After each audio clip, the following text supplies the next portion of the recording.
And my main hope is that you know that you're never alone in what you feel or experience, and this is not something that you are meant to fix. It is not something that is wrong with you. It does not make you weak, and the world needs you. The world needs highly sensitive people. And I hope that you can leave feeling empowered to lean into your highly sensitive side and the beautiful positive things that come with that, and to not feel like you have to hide. Welcome to Ebbs and Flows with Erin. In this show, we're getting real about navigating the ups and downs of life together. I'm your host, Erin, and we're ditching the pressure to have it all figured out along the way because honestly, nobody does. We'll explore all things healing, growing, creating, and connecting. And if you deal with anxiety, depression, being a highly sensitive person, or just feeling overwhelmed by life sometimes, I see you, and this show is for you.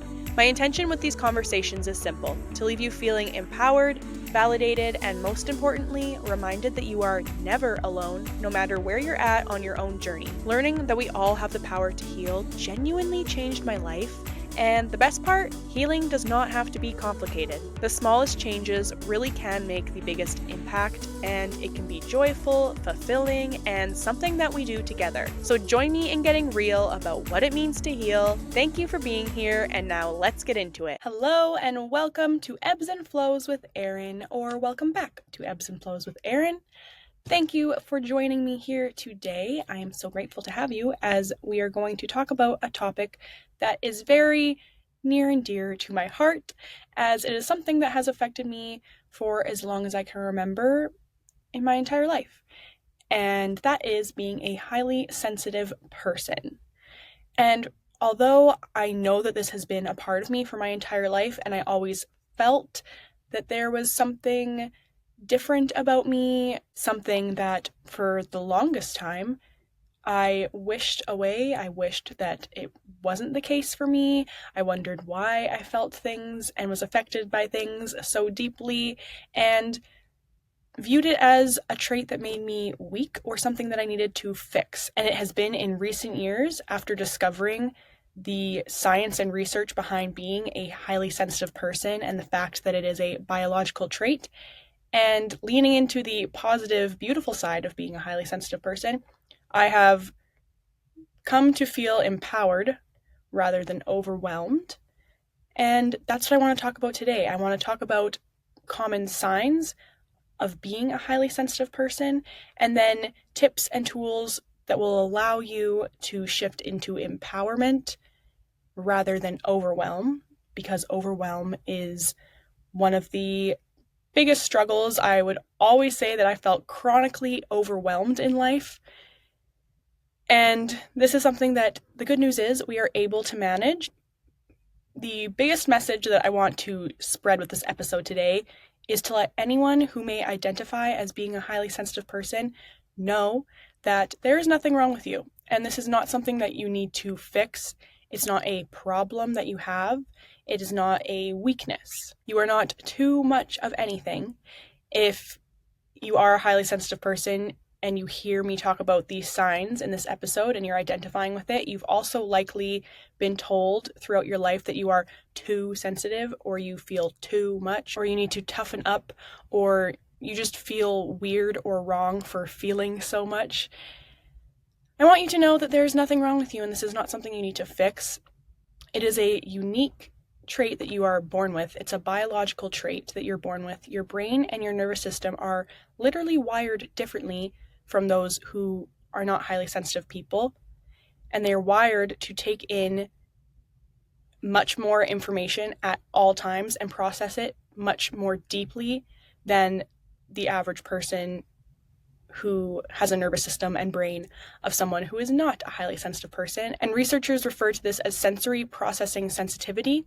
So everyone is sensitive to a degree. There's a scale of sensitivity. Like most things, it's on a scale.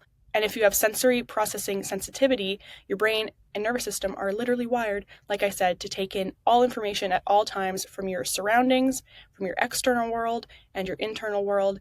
And this leads to you using a lot more cognitive function in your day-to-day, and leads to feeling exhausted, overwhelmed, overstimulated, burnt out.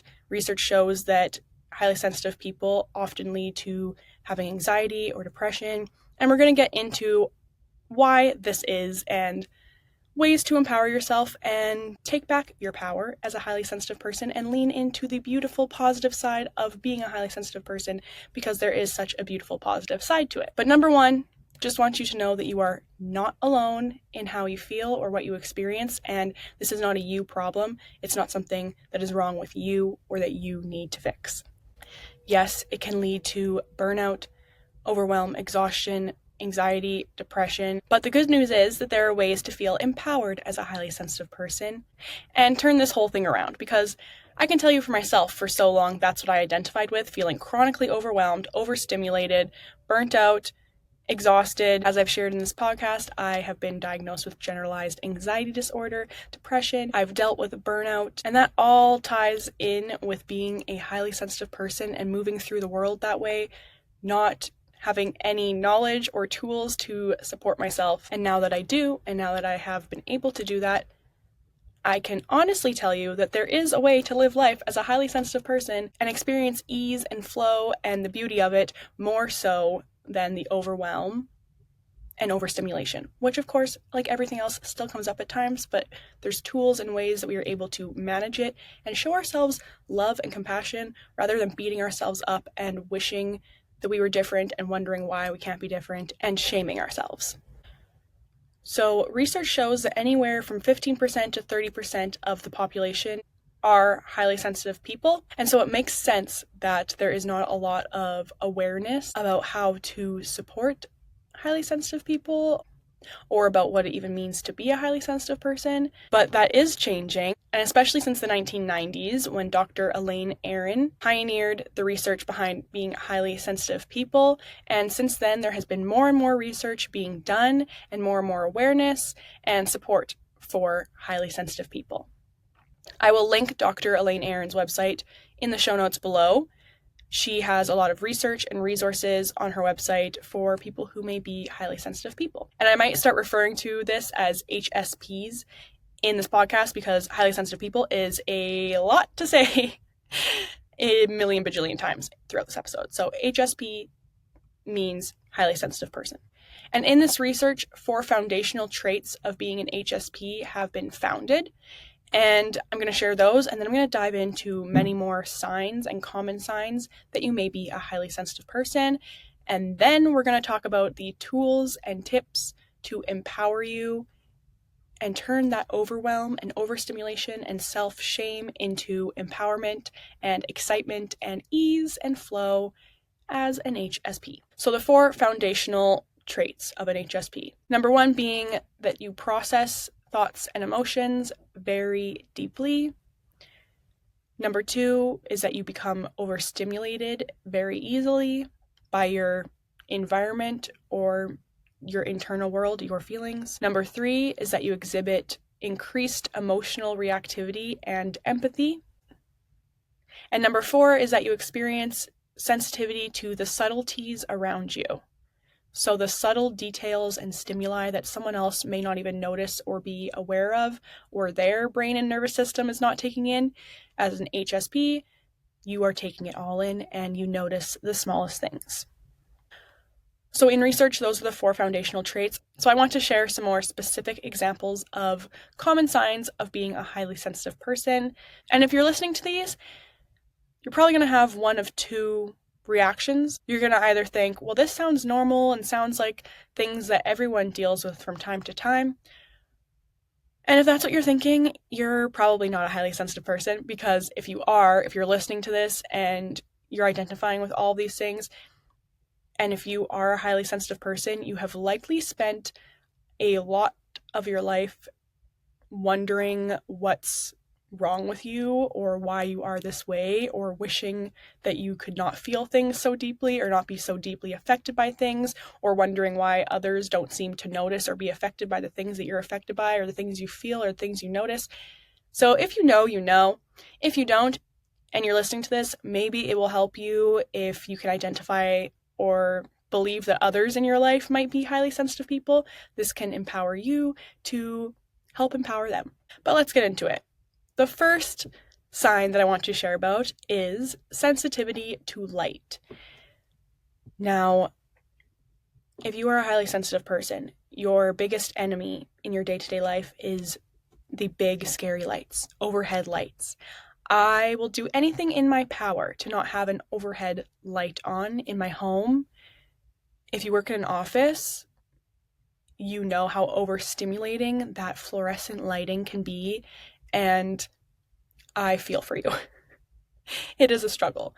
In my home, we are using every lamp, every mood lighting. I've changed most of the light bulbs on our main floor now to the dim, warm light, and I still need to get around to changing the rest of the lights in our house. We moved in, and the past owners had the brightest white lights in every single light bulb in this house, and I don't know how they did it, but you are very sensitive to light. Even natural light outside, you're likely someone who has to wear sunglasses at any time. I know my friends have laughed at me before because we'll be taking photos on a sunny day and my eyes are struggling so hard to stay open because I'm just very sensitive to light. Even right now, as I'm filming this, I have my ring light shining on my face to record this for the YouTube channel, and it doesn't feel great, but I'm luckily not sitting in front of it for a very long time, so I can deal. But that is one common sign of being an HSP. You're very sensitive to light. And I see a lot of videos about this online on social media now too, of a lot of people mentioning how the big overhead lights are scary and are to never be turned on. And I identify with that. Another sign on the same track is that you're overwhelmed and overstimulated by loud noises, loud environments.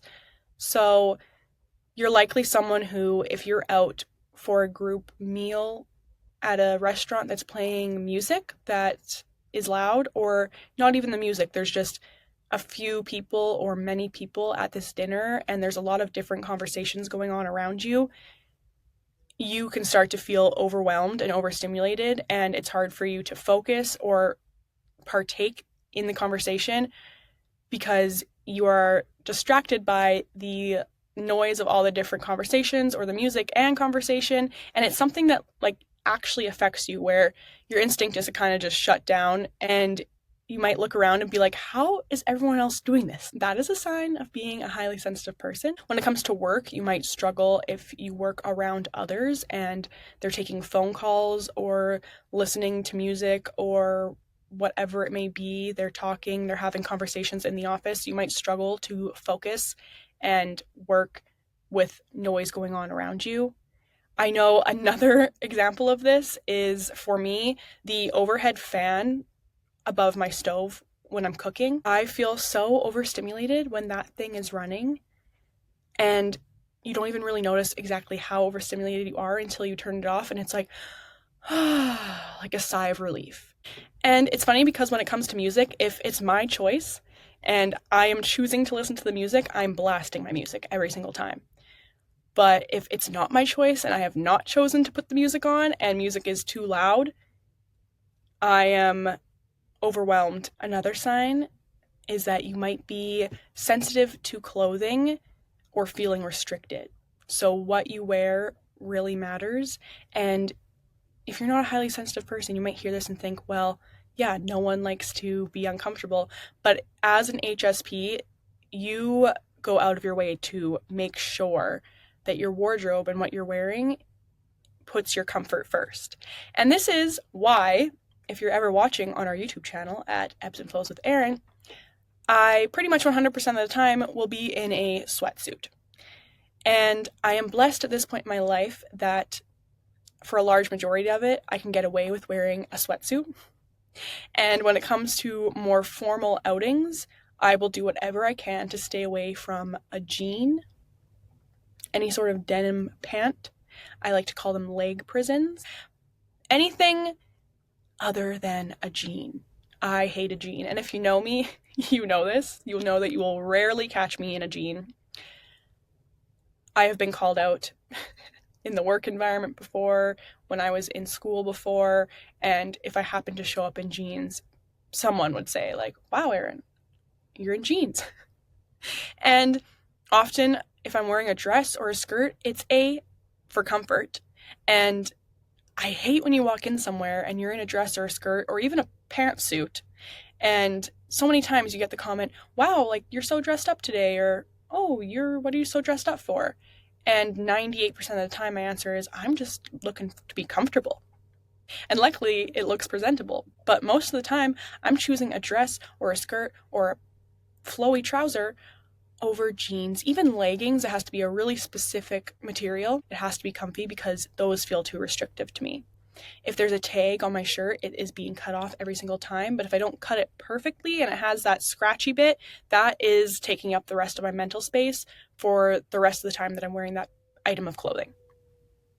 The number one thing I'm focusing on is that scratchy thing scratching me. And I cannot focus well on anything else. My socks, if they're too tight, no, cannot do it. This goes for jewelry as well. Like, I love the look of watches, but I rarely wear them. I'm not an everyday watch wearer because it just feels too restrictive. Rings, again, I love the look of wearing a bunch of rings, but I often can't get away with that because I can't really get through the day without being thrown off by the feeling of having those rings on my fingers. And this all is just tied to being more sensitive to stimuli, as we mentioned in the 4 foundational traits of being an HSP. You're more sensitive to all stimulus. A lot of the time people hear sensitivity and they think of just emotions, like, oh, you're just sensitive emotionally. No, this is environmentally, mentally, physically, emotionally, all the things. And on that note, another sign is that you are sensitive to textures of food. And textures of food really matter to you. And you might not like a certain food, not because you don't like the taste, but because you cannot stand the texture. And this has been the case for me when it comes to eating any sort of meat. It's not that I have never liked meat, but growing up, I was nearly a vegetarian because I couldn't stand the texture of meat. And I remember my poor brother, we were never able to get through eating at Dairy Queen. I would get really upset. This is when I was like young. I would get really upset because they had seeds on their buns and I couldn't stand the texture of those seeds on the buns. I have gotten much better with this in my adult age. I don't have so much discrepancy over what I can and cannot eat due to texture, but it does still matter to me. I just have gained a greater capacity to deal with it. But it is a sign of being a highly sensitive person because, again, it's stimulus. And if this is you, I get you. Okay, and our last environmental sign is that you are really sensitive to scents. So things like perfumes and air fresheners can give you a headache easily, even candles. I know I love to burn a candle, but I can't have it burning for too long. I guess if it's a good one that keeps the scent burning for a long time because I'm sensitive to the scent. It's also why I love incense over candles a lot of the time. Something about it, I just find the scent of an incense stick less overstimulating than from a candle. Probably because it's more natural, but yeah, scents.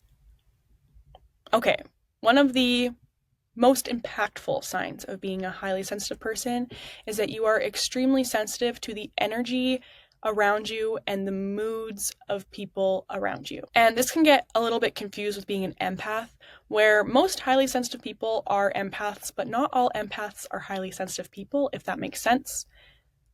But as a highly sensitive person, you are taking on and processing and taking in the mood and the energy of everything around you at all times. This is where, well, we'll get into the tips and tools in a little bit, but we have tips and tools to be able to work with this and not allow you to be so throttled by the changes in environment and mood and energy throughout your day. But it is something that HSPs deal with. And it's not conscious or by choice, it just is your brain and your nervous system being extra sensitive to picking up on and processing everything around you. And this leads to hypervigilance. So you are hyper aware of, like I said, the energy and the moods of people around you. So subtle shifts in energy or shifts in people's body language or their facial expressions or a shift in their mood or their tone of voice, subtle shifts you are aware of and you are taking note of, you are hypersensitive to. And if you're a highly sensitive person, you've likely gone through life where you innately start to live in a way where you are almost masking, depending on what environment you're in, and living or doing things to make sure that others are comfortable and stable and happy, because if others are comfortable, stable, and happy, you can also be that way, because if they are not comfortable and stable, and if they are in a dysregulated, unhappy, sad, angry, whatever it may be state, then you in turn feel like you're in that state because you're so affected by the mood and the energy of others. So this is where HSPs tend to innately turn into perfectionists, people pleasers. It leads to burnout. It can lead to anxiety and depression, research shows.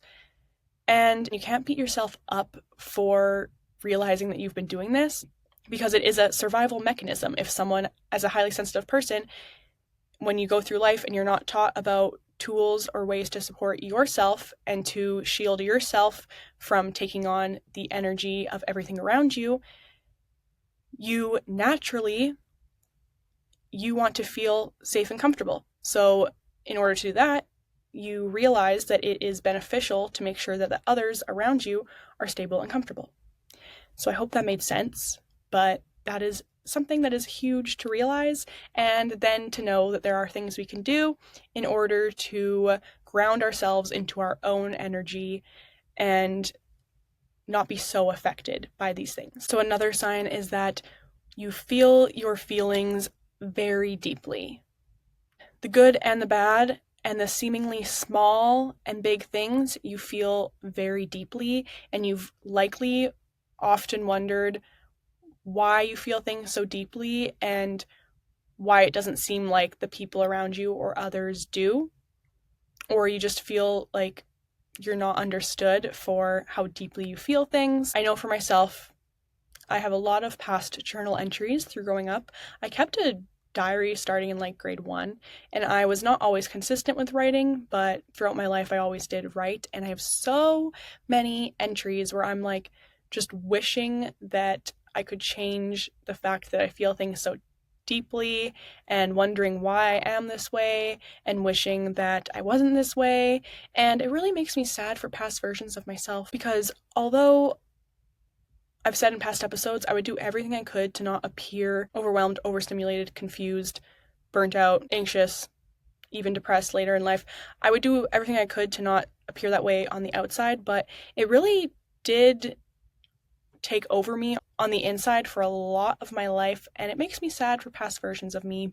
But I also know that my experiences are all my experiences for a reason, and I wouldn't be where I am today if I didn't go through every single thing that I ever went through. And I'm just grateful that I did come to a point where I did learn that this is not something that makes you weak or wrong or that is to be fixed.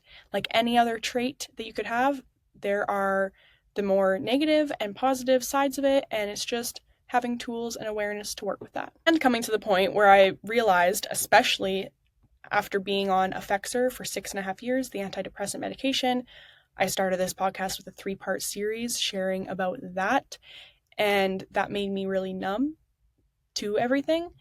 And after that, I realized and decided I would rather feel everything very deeply than nothing deeply.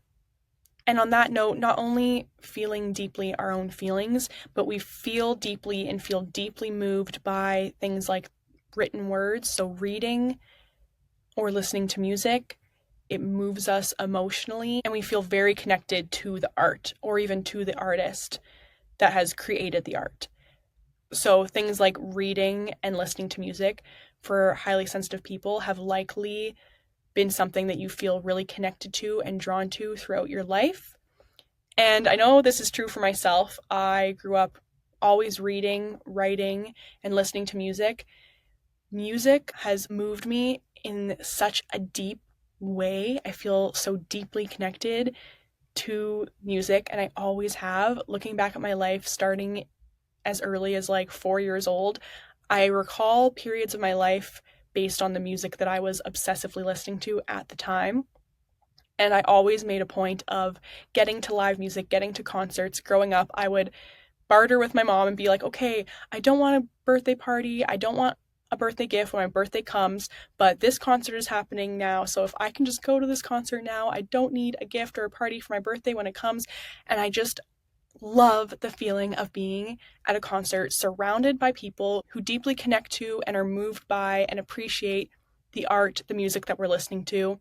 And I've always been what you would call a fangirl. And I have always been shamelessly a fangirl because I've never understood what is wrong or cringy about being a fan of someone. I think it's the most beautiful thing you can be. And what really is life about when it comes down to it, aside from feeling passion and feeling connection and feeling that so deeply that you appreciate someone so much and their art so much? To me, it's just like, what is there to feel weird about? So I deeply appreciate the artists who create the art that I feel so deeply connected to. And now, learning that this is part of being a highly sensitive person, it makes sense to me that this is something I have felt passionately about for my entire life. I always loved to read quotes and just look up quotes and feel connected to them, and then I would write them down in my journal.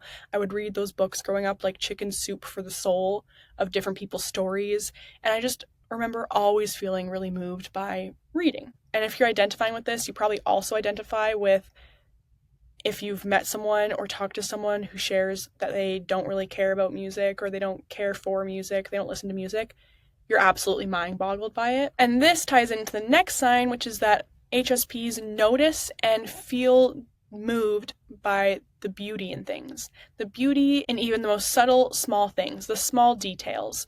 Things like changes in the sky, the moon, the nature around you. I know if you're a crystal girl or guy, for myself, I've been collecting crystals. Actually, when I reflect, since childhood, I was collecting rocks from the ground, and I had a few crystal gemstones from the museum, but I didn't really make the connection when, like, 7 years ago, I began getting into crystal healing, and now I have quite the large collection of crystals. And I know there's all the jokes about girls who collect crystals or crystal healing, but aside from their healing properties, which I do believe in, I am just fascinated by each and every one of these crystals, these rocks, that they came from the earth, and they have the most small, finite, beautiful details and colors and shapes and sparkles and textures.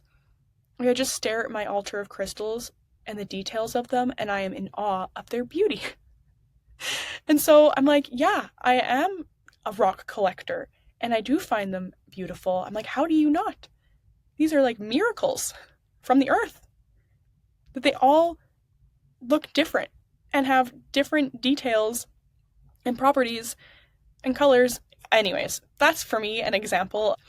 I am someone who I will point out the moon and tell you how beautiful the moon looks, and to look up at the sky and look at the moon probably 17 times a month, every month. And some people just laugh, and that's okay. What's really okay in all of this is the fact that, not saying that being a highly sensitive person is better or worse than not being a highly sensitive person. I really believe that the world goes round because it's made up of all different kinds of people, and all different kinds of people all have their strengths, and the world needs all of us. It needs highly sensitive people. It needs everyone else. It needs people to be different. Anyways, a little bit of a tangent there, but if you are someone who notices and feels moved by even the smallest things, and that sometimes people might just brush off or kind of laugh at you, that's okay. And honestly, it allows you to lean into gratitude. So I encourage you to lean into that side of yourself. Okay, we're almost done with the signs, but another one is that you are deeply discomforted by any form of violence. So seeing any form of violence makes you feel sick to your stomach. And of course, most people in the world are not comfortable or don't enjoy seeing violence, but as a highly sensitive person, it's on another level where you feel viscerally ill when you witness any sort of violence. And this one, especially for me, but for a lot of highly sensitive people, it's heightened, especially when it comes to animals. And for me, this is one of my earliest memories. I could not witness or hear anything to do with anything that had even an inkling of a suggestion that an animal was going to be involved in something sad or bad. The amount of childhood movies that I could never get through because something involved an animal is a very long list. My mom would either look over and see me hiding under a blanket crying, and so she would turn off the movie, or I would be begging her to and crying. And I'm talking movies like Lassie, Free Willy, that one, Two Brothers, where the two tigers get separated, Fox and the Hound. The list goes on. Tiny, oh my gosh, does anyone remember Tiny? That was bad. The list goes on. And I've always felt more deeply connected to animals than anything else in this world. And that is a common trait amongst highly sensitive people. And like I said, of course, most people don't want to see violence against animals, but it's on another level when you're highly sensitive. I mean, the movies I just listed weren't anything crazy, but they moved me to tears and fear. And now in my adult life, I just avoid watching anything like that. On that note as well, you're deeply affected by any sort of media. So watching or listening to anything that's dark or scary, especially the news, takes a toll on you. And my biggest suggestion is to limit how much you are allowing yourself to take things like the news in. I know that has been helpful for me, but I know that some people like to stay more in the loop with what's happening in the news cycle than others, and that's okay. I know and have seen the positive impact that cutting my news intake has made, so there's that. Okay, the final sign I want to talk about, and there's many signs, but my final one is a big one, and it is that you cry often and easily. And you have likely been told that there's no reason to cry. Why are you crying? Grow up, suck it up, toughen up. You're such a baby. You don't need to cry, blah, blah, blah, blah, blah, throughout your entire life. Something that's helpful to know is that crying is your body's way of moving energy and emotion through you. It is healthy to cry. It is literally biologically healthy to cry. And I'm someone, I've always cried easily. And a lot of the time now, I'll tell people if they're around, I'll be like, I'm not sad, or like, I'm okay. I'm just crying. It's just releasing. It's my body releasing energy and emotion. Because as a highly sensitive person, we are taking in a lot of energy and emotion, and it needs to make its way out somehow. We need to be able to regulate. And crying is a way that our body does that. And it's okay to cry, and it's healthy to cry. So I want you to know there's nothing wrong with you for being someone who cries. You can cry at good things, you can cry at bad things. No matter what it is, it's okay to cry. Another sign is that you have a deeply rich and active inner world. So this can look like daydreaming. Especially growing up, I know that in school, it was my worst nightmare to ever be called on to answer a question because 99% of the time in school, I was daydreaming. I was living up in my head, daydreaming, and vivid dreaming as well. For as long as I can remember, I've been a vivid dreamer all night, every night. And this is why I created my own dream journal this year. It's called Where Do I Go When My Eyes Are Closed, and it's on Amazon right now. And I created it because I wanted a way to not only track my dreams, but have deeper introspection when it came to exploring my dreams. And I made space for things like tracking the moon phase and your mood when you woke up, your quality of sleep, any imagery you recall from your dream. There's a whole page for each entry where you can just brain dump or talk further about your dreams. And my favorite part is there's a space for an affirmation. So you write out your own affirmation to ground yourself into your day. Because I find one of the biggest struggles of being a vivid dreamer is that it can take you a few hours to feel like you're back on this earth and not up in the clouds and trying to decipher, okay, what happened in my dream life, what happened in real life, or just feeling stuck trying to figure out your dream. So if you feel called to check that out, it's available on Amazon. I will link it in the show notes below, and I'm really proud of it. And as a highly sensitive person, you would likely experience vivid dreaming and daydreaming, which can become distractions. And are taking up a lot of cognitive ability, so this in part leads to the overwhelm of being a highly sensitive person, but it's also a really beautiful part that allows you to access even more creativity in your real life. Okay, now we're going to go over some tips and tools to shift you out of overwhelm and into empowerment. And I want you to know I'm not sharing these lightly. The reason I can share them confidently is because they have made such a positive and tangible difference in my life as a highly sensitive person. I've known and I've lived for so long what it felt like to be a highly sensitive person who had no tools or awareness to support myself. And since I've been able to incorporate ways to support myself, it has made a world of a difference. And I feel empowered and excited even about being a highly sensitive person. Okay, so the first tool, which is going to be your best friend as a highly sensitive person, is nervous system regulation and energy cleansing. So I have a whole episode on nervous system regulation, why it matters, what it is, and all the tools that you can go listen to. I encourage you to listen to because it would take me a whole other hour to dive into that here.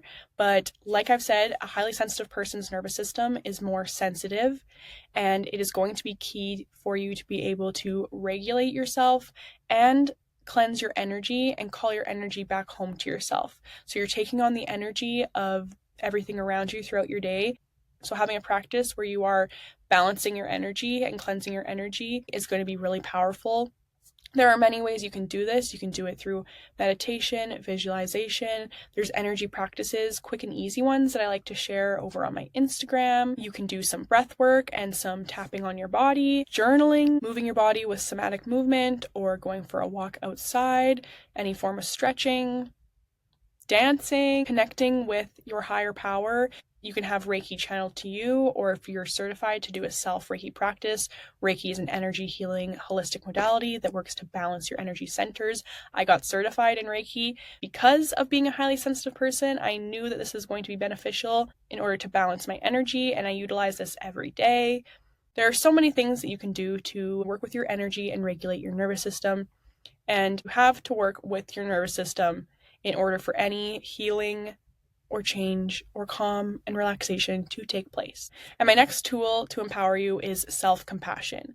And self-compassion is actually nervous system regulation. Being kind to yourself and compassionate towards yourself is regulating to your nervous system. I also have an episode on this about perfectionism, what it really is, and why self-compassion is the answer. And again, this is all tied in together with being a highly sensitive person. So if you feel called, you can go listen to that as well. But when you go through life as a highly sensitive person and you're feeling weak or wrong or weird or different, and you feel like this is something that you need to fix about yourself and you're wishing it away, this is all perpetuating shame and guilt towards yourself. And I promise that if you simply start to speak more kindly to yourself, hold more compassion towards yourself when you are feeling things more deeply, or you are feeling overstimulated or overwhelmed, being compassionate towards yourself and giving yourself the things that you need in that moment, that in itself is going to be huge in changing how you feel throughout your day to day. And on that note, showing yourself self-compassion can look like allowing yourself to have alone time and scheduling out alone time, even if you have to put it in your calendar, but making sure that you're giving yourself alone time where you're able to recharge and to cleanse your energy and ground yourself back into your own energy. Because highly sensitive people require alone time to recharge and rebalance. And maybe there's people around you that seem like they can just go through life without having to make a point of taking the time to have a practice or time and space to regulate and ground themselves. And that's okay. Everyone's different. Show yourself compassion by making sure that you are allowing yourself to hold space for yourself. And my next tip is to communicate with the people in your life about your needs and about what it is that you experience as a highly sensitive person. Because a lot of the time you can start feeling resentment towards people you have relationships with, but you can't expect people to know what it is you need and require in order to make your relationships the healthiest unless you communicate that with them. So things like letting them know that you are someone who does require alone time, or that you are someone who can become overstimulated by certain things, or that you're someone who does feel things deeply, whatever it may be, communicating with them your needs and how things do affect you can be really healthy, and it can help you feel better and the people you're in relationships with feel better about how you're handling your relationships. And on that note as well, a tip is to not hide. So don't feel like you have to hide this trait about yourself, because if anyone's making you feel wrong or weak for being a highly sensitive person, that, I promise you, is more of a them problem. It is safe and okay to let people down and disappoint people. And if someone's disappointed or let down because of you being a highly sensitive person, that is not a you problem. And it might not be someone you need in your life, or it might just be a relationship that you have to reevaluate the weight that it's going to hold or how you're going to approach the relationship. But I promise you, you don't need to hide, and you're going to feel a lot better in life if you aren't hiding this about yourself, because it is such a large part of your life. It's who you are, and it is a beautiful, unique trait to have. And my final tip for now is to allow yourself to express your creativity. So creative expression is really healing and powerful for highly sensitive people, because as highly sensitive people, we have such deep, rich inner worlds, and there is a lot that needs to be expressed. And when it's not expressed, that is where we come up with things like illnesses and injuries and pain, mentally, physically, emotionally. When we aren't expressing ourselves, that's where energy gets stuck and we experience struggles. So allowing yourself to express yourself in a creative way, whether it's through writing, drawing, painting, singing, music, design, there are a million ways to be creative. It doesn't have to mean that you're an artist, quote unquote, but allowing yourself to express yourself is going to be healing and powerful and regulating. Okay, I hope that this episode was able to resonate with you if you identify as a highly sensitive person, and answer some questions if you came into this wondering what it might be like to be a highly sensitive person. And my main hope is that you know that you're never alone in what you feel or experience, and this is not something that you are meant to fix. It is not something that is wrong with you. It does not make you weak, and the world needs you. The world needs highly sensitive people. And I hope that you can leave feeling empowered to lean into your highly sensitive side and the beautiful positive things that come with that, and to not feel like you have to hide. I will link some resources below that I have found helpful in my journey to being a empowered, highly sensitive person.